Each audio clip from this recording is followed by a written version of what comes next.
the subject of Mars from two different perspectives as a human being.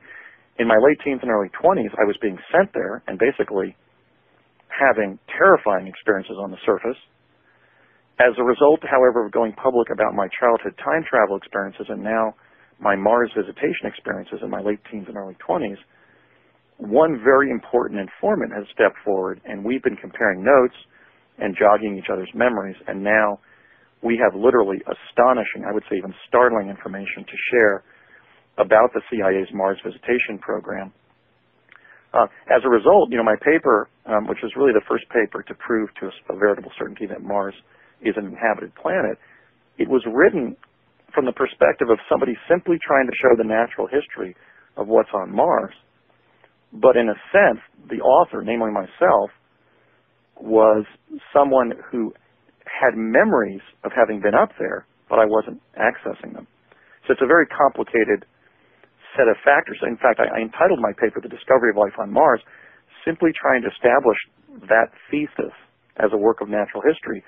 But now I'm able to share the deep politics of Mars visitation, because as a result of consulting with one of my classmates, who was also present on the surface with me and somebody from the CIA, we're now able to corroborate each other's account, and I think your listeners tonight are really going to be astonished with what we've uncovered.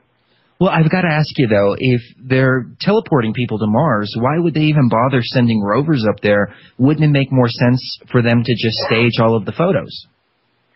I think it's clear that we really have to start to ask whether the overt space program under NASA has been all along, or at least recently, a cover for the covert time-space program under DARPA and the CIA. Oh, well, I think everybody, we all agree on that, definitely. They do definitely have the secret space program.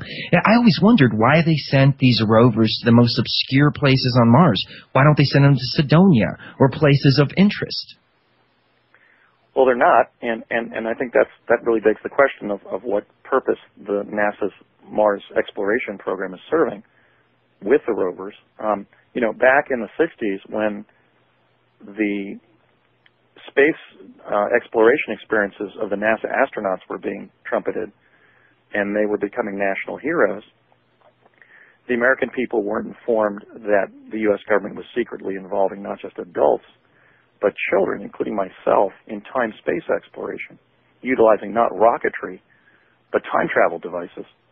And so I think that's really what we've been given 40 years of that. We've been shown what NASA is doing in space, but we haven't been shown what DARPA and the CIA have been doing in time space. And we didn't reach Mars. We may have initially reached Mars via rocketry, but the form of travel that I and others were using in the early 80s to reach Mars was not rocketry. It was time travel.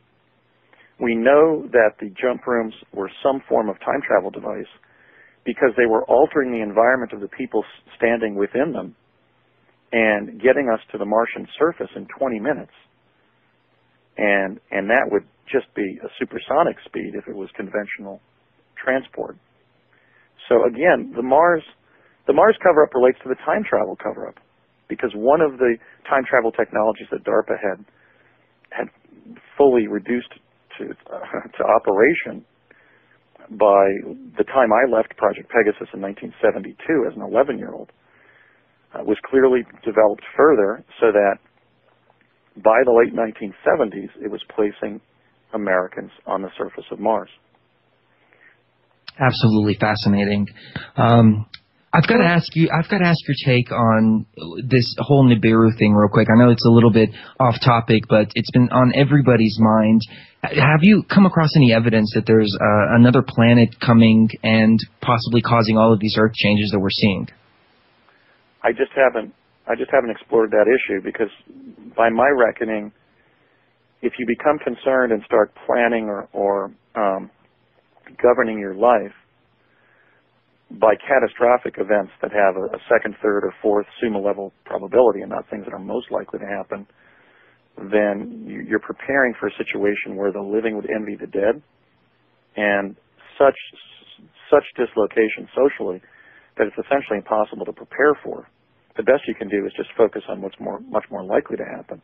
I mean, I think it's much more likely that a breakaway civilization will occur as a result of the secret space program. We really should be calling it the secret time-space program, because it doesn't just include advanced space planes. It includes time travel technology that was reduced to practice over 40 years ago. So I think it's much more likely that we would be oppressed or exploited in a corrupt civilization that will result from a small group of insiders having access to very advanced technology than the notion that a foreign celestial body would wander into our solar system and wreak havoc. Certainly if the latter occurs, we can't prepare for it. And there would be no reason to participate in any kind of contingency planning for mass disaster, because who, for example, would want to live the rest of their life in a deep underground military base as a result of such a catastrophic celestial event happening? So I'm busy practicing law. I'm busy with my truth campaign about the time travel and the Mars cover-up. So it's an issue that I just have decided not to explore. No, I completely agree with you. I wouldn't want to live in a post-apocalyptic planet, and especially inside of a military base underground. That seems like the worst type of existence. You mentioned time travel, and I want to ask your take on CERN, because I noticed ever since they fired up CERN, there seems to be different things that happen in my life, like just small things. I'll place them in one place, and I'll notice they're in another place, almost as if the time has been shifted. We went to go fill up our water bottles at this water plant that we've always been, this water purification plant that we've always been going to, and all of a sudden, one day, this whole place is gone. No sign of it whatsoever. The building was still there, but there was no sign of even the filter systems being there. So do you think that they've messed with the time-space continuum to the point to where we're starting to see anomalies like this? I don't think it can be necessarily directly tied to CERN, but after I went public with my time travel experiences, I've been contacted by many people, many credible people, who have described anomalous events where it's almost as if they've been affected by some form of quantum pollution. I mean, I talked to a man who made a U-turn driving from Las Vegas to Barstow to attend his sister's birthday party. He'd left the gift for her on his counter back at his apartment in Las Vegas. And when he did a U-turn and went the opposite direction back to Las Vegas, when he went up the off-ramp and up to the over-ramp above the freeway there, he found himself in Biloxi, Mississippi. I talked to a couple who came out of a downtown restaurant in New Orleans on Mardi Gras, only to find empty streets. I talked to a man who recovered from a serious illness, and an empty lot that had been in his neighborhood was suddenly furnished with a house, a lawn, and a family that said they had lived there for 10 years. I spoke with a man who found a 1958 penny in New Jersey in 1956. And we speculated as to whether it could have resulted from one of the Tesla experiments that my father had performed at the Thomas A. Edison Research Labs in West Orange, New Jersey, in the late 50s and early 60s. I've spoken to so many people, Chris, that I'm one of the reasons I'm speaking out is because the time travel research and development that's gone on has gone on under the Department of Defense with liaison to the private defense contractors involved and the Central Intelligence Agency without congressional or any other form of oversight. Under the cover of the NSA so that nobody even knows. Right, Sherry. And so how do we know that literally the fabric of time-space is being altered when localized quantum field effects escape these labs and literally change the constituents of our reality. Let me cite one more example. This is a fairly famous case. Well, hold that thought, Andrew. We have a break in about 10 seconds. We'll be right back. ProjectPegasus.net, ladies and gentlemen. Check out the website during the break. We will be right back.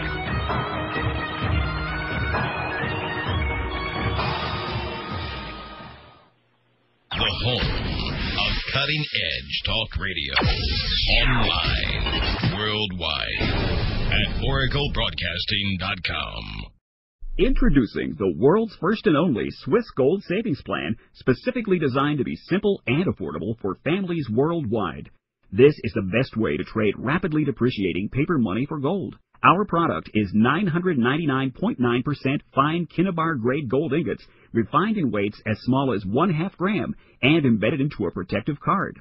Finally, everybody can afford to protect themselves with gold. And, best of all, you now have a zero-cost, zero-obligation, once-in-a-lifetime golden opportunity to earn true wealth by sharing this plan with others. Until now, available only to the Europeans, the program has just opened in the U.S. and Canada and is experiencing explosive growth. When you have everything to gain and nothing to lose, you owe it to yourself to at least check it out. For full details, please go to www.swissgoldbythegram.com or click on our banner ad on the oraclebroadcasting.com website. They say timing is everything, and your timing is perfect. Flawless Science believes you deserve the right to have a long and healthy life. You deserve to have toxin-free air and water, and foods rich in minerals and nutrients. Factory farming, genetically modified foods, and thousands of environmental contaminants are polluting our world and stripping your right to healthy life away from you. FlawlessScience.com helps you regain these rights. FlawlessScience.com makes natural products and provides the best nutraceutical products to enhance your quality of life, your state of health, and well-being. So whether you're struggling with obesity, diabetes, hypertension, memory loss, allergies, high cholesterol, neuropathy, or to spice things up in the bedroom, FlawlessScience.com is here to help you. FlawlessScience.com ships quickly, worldwide, in discreet packaging, and will never sell your information to anyone for any reason. For all your wellness, weight control, extreme muscle building, and nutraceutical needs, visit FlawlessScience.com today. Across the sands of time, from the lands of Abraham to the lands of Julius Caesar, the metals of the earth were forged into the coin of the realm. Now you can own a piece of history with affordable ancient coins from the Greek, Biblical, Roman, and Byzantine eras. Guaranteed authentic by Janus Numismatics. Transport yourself to the distant past at TrustedCoins.com. That's TrustedCoins.com. Hey, how's that Frankenfood working out for you? You like it? Why don't you quit eating it and start growing your own high-quality, low-cost food? Gardening in a Failed Economy will teach you the methods that you need to grow food just about anywhere, even on concrete. Gardening in a Failed Economy will teach you to grow high-quality, low-cost food in just about any location, just about anywhere in the world. Download a copy of Gardening in a Failed Economy from DistributedLiving.net.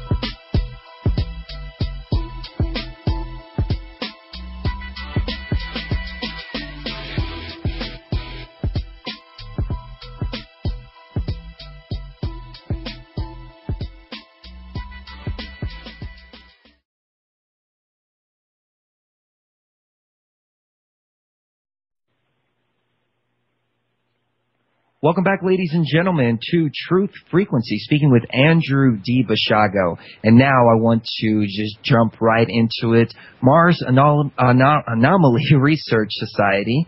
And Andrew, take us away on this new information that you have, because you were telling me a little bit about it off air, but it was absolutely fascinating. Right. Well, my Mars experiences actually have substrates that go back all the way to my initial time travel experiences. And so I've been able in the last year and a half to bring forward everything in my Project Pegasus experiences